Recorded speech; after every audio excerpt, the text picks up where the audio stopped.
ఊరంతా ఆ వెలుగును దర్శిస్తుంది. గిరి ప్రదక్షిణ చేసిన వారు గిరి చుట్టూ 8 దిక్కుల్లో 8 లింగాలు ఉండడం చూసే ఉంటారు. ఆయా దిక్పాలకుల పేరిట అష్టలింగ ఆలయాలవి. అలాగే ఆలయ ప్రధాన గోపురం నుంచి ప్రదక్షిణ మొదలుపెట్టి నడుస్తూ ఉంటే కొంచెం దూరంలోనే రమణ మహర్షి ఆశ్రమం ఉంటుంది. ఆధ్యాత్మిక గురువు రమణుల శిష్యులకు పూజనీయ స్థలమది.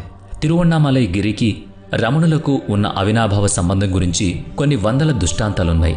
అరుణాచల శివ, అరుణాచల శివ, అరుణాచల శివ అంటూ నామస్మరణ చేయడంలోని దివ్యత్వం మాటల్లో చెప్తే అనుభవంలోకి రాదు. అది స్వానుభవంలోనే అవగతమవుతుందంటారు సాధకులు. సాధనమున పనులు సమకూరు ధరలోన అని చెప్పారు కదా పెద్దలు.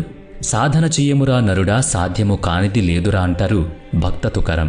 కాబట్టి భారతీయ సనాతన ఆచారాలను, సాంప్రదాయాలను చదివి తెలుసుకోవడంతో పాటుగా ఆచరించి అర్థం చేసుకోవడంలోనే భారతీయ ధార్మిక విశ్వాసాల అసలు గుట్టుమట్లు తెలుస్తాయి. కార్యాకరణ తర్కంతో పాటుగా ఆచరణాత్మక విశ్వాసం కూడా మనిషికి అవసరం.